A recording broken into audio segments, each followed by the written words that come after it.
Okay, here we are. Here I am in the middle of November 2010, and in this little video, I'm calling it, it's time for you to go beyond being a beginner. So you may be a beginner for 10 minutes, or it can be 10 months or 10 years. But I think at a certain point, you want to go beyond the beginning stage. So in this little video, I want to talk about what the beginning stage is like, and give you a suggestion or two on how you can sort of go to the next level or go beyond being a beginner and have more confidence in your readings and know better and know more quickly what it is that a card would mean, or what it would be indicating that the person ought to do or could do. So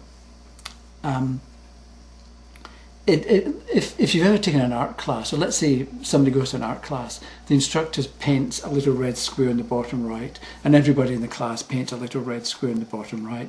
Then the instructor paints a yellow circle, and everybody paints a yellow circle. So there's something about following the instructor and doing what the instructor tells you to do. And in the early days, that's what people do. That's how it works.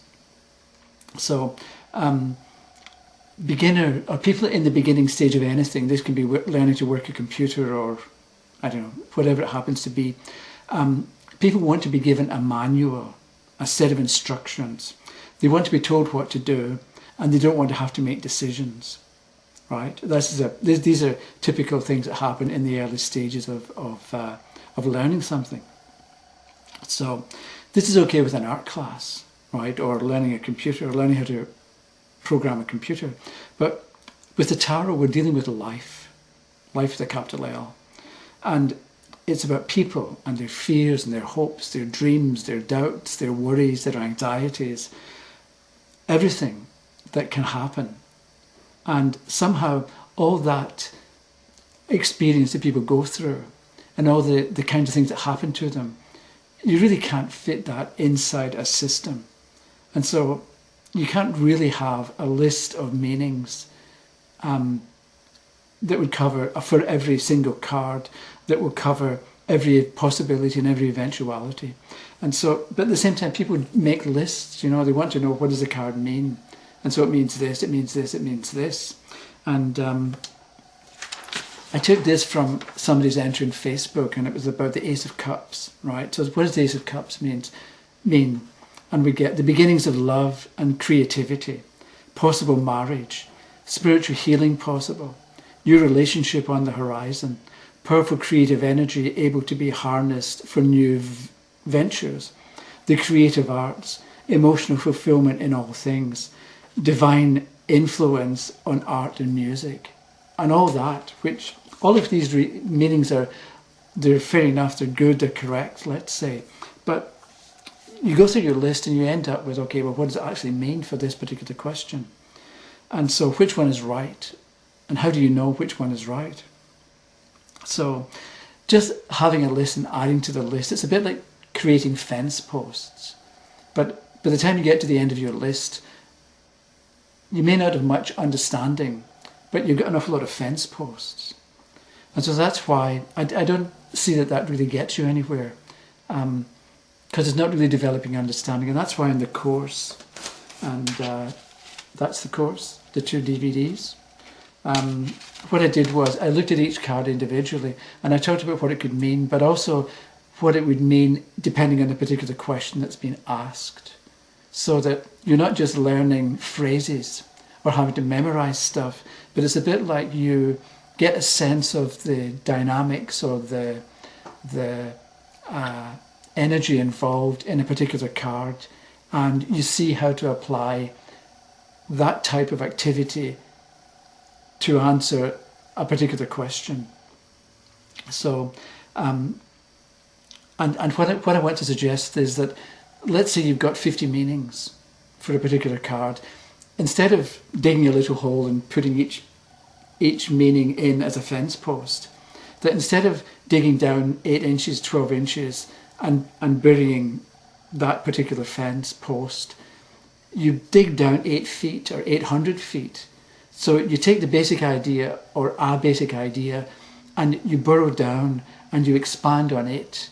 Instead of getting one meaning and keeping on the surface and going to the next meaning, you don't want quantity, you want quality. So I've got this card, the Six of Batons, as you can see, the fellow on the horse, the supporters, the baton, or the banner. And you'll be familiar with this one, I imagine. So to look at this particular card, so what I'm suggesting that you do is you write down, you take 1 minute maximum, and you write down anything that comes to mind, a few words that come to mind about the meaning of the card. So I wrote this, and I'll read it to you. I wrote rider, banner, transport, supporters, victory, success, and leadership. And those ideas quickly came to me just by looking at the picture of that Six of Batons, because there's a fellow on a horse. The horse can represent transportation. The banner can represent victory, and so on. He's got supporters, he's got people with him on his path, on his journey, and so on. So you've got a few words that make sense to you about the meaning of that particular card. And then what you do is you think about the question, because the meaning of the card really depends on the question. So let's say somebody wants to know, am I going to get the job? And the answer is the Six of Batons, upright. So you say, yes, you're going to get the job. And they say, okay, well, that's fair enough, but tell me more. Tell me how and why I'm going to get the job, so that I can know what to do and what not to do. So instead of picking another card to answer that question, you look at the words you've got for the Six of Batons.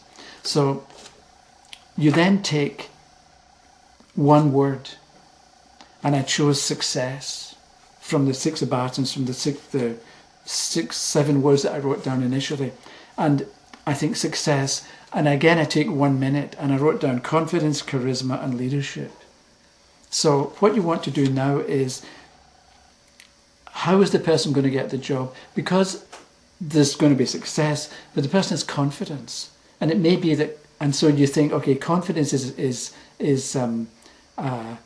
forget the word, but it sort of is easily transferred to other people. If you're confident, it produces a good reaction in people, and it sort of amplifies itself. So if you're confident and you behave in a confident way, people are going to take you seriously. So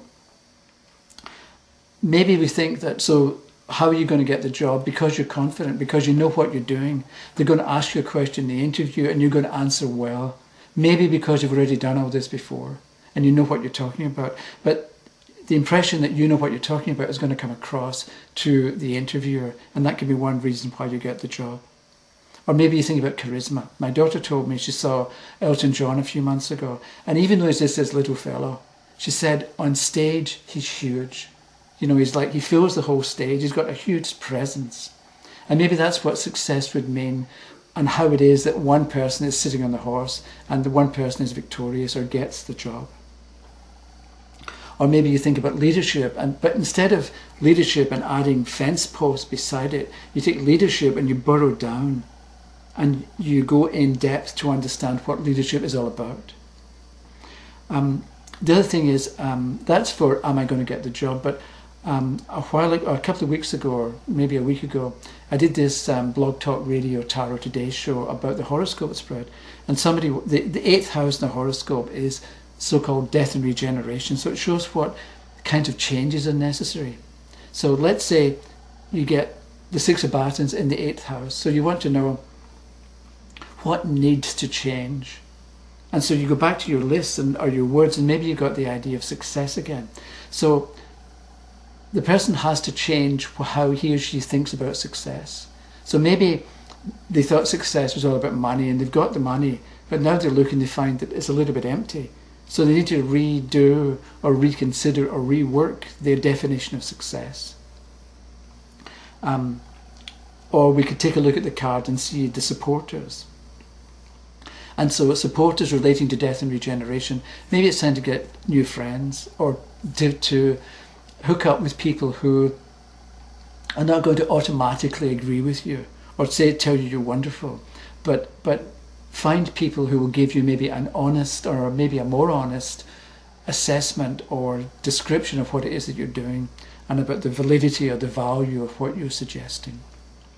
So that's, again, I'm always rushing, but I think if you want to go, I'm going to do podcast number 9 on this same idea, probably in more detail. So it will be at the site in the latest editions section, partway down.